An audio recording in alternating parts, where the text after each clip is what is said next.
Hi guys, good evening అందరికీ. వాకింగ్కి వచ్చానమాట. మన సంక్రాంతి దగ్గరకు వస్తుంది. అందరూ ఎక్కువగా మాంజాదారం ఉన్న కైట్స్ ఎక్కువగా ఎగరేయడానికి సిద్ధపడుతున్నారు.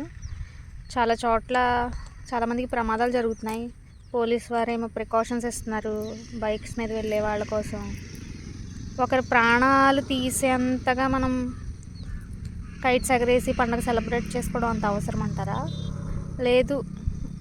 మాంజాదారాన్ని నిషేధించి సంతోషంగా అందరితో కలిసి అందరూ బాగుండాలి, అందరూ మనం ఉండాలి అన్నట్టుగా పండుగ సెలబ్రేట్ చేసుకుంటే మంచిదా? ఆలోచించండి. ఎంత సుప్రీంకోర్టు నిషేధించినా కూడా ఇంకా అమ్ముడవుతున్నాయి అంటే ఎవరిలో ఉంది లోపం? ఫస్ట్ ప్రజలు చైతన్యమై మాంజాదారాన్ని నిషేధించండి, వాడడం మానేయండి. నెక్స్ట్,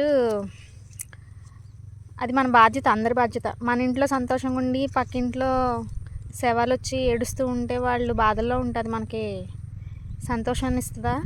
కాబట్టి ఆలోచించి మాంజాదారాన్ని నిషేధించండి.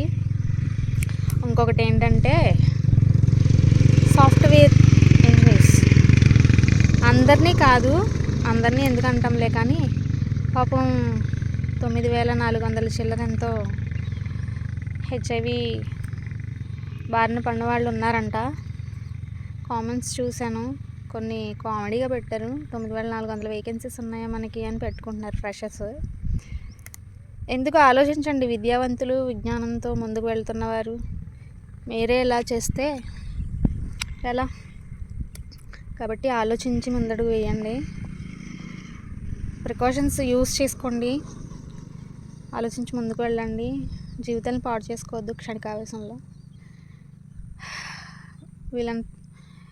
ఇంక నేను ఏం చెప్పదలుచుకోలేదు దాని గురించి. మీరేమన్నా కామెంట్ సెక్షన్లో కామెంట్ చేస్తే చేయండి, దాని గురించి మాట్లాడదాం. మన పేరెంట్స్కి మనం చనిపోయేదాకా ఆరోగ్యంగా బ్రతికి మన పేరెంట్స్ని హ్యాపీగా చూసుకుంటే చాలు, అంతే. అవన్నీ క్షణికావేశం వల్ల జరిగే పరిణామాలు అన్నమాట. తర్వాత చాలా ఎదుర్కోవాల్సి వస్తుంది లైఫ్లో. కాబట్టి జాగ్రత్తగా ఉండండి. నేచర్ని ఎంజాయ్ చేద్దామని వచ్చాను ఇక్కడికి. ప్రశాంతంగా ఉంది, చుట్టూ మొక్కలు, పొలాలు, కొండలు, చాలా ప్రశాంతంగా ఉంది.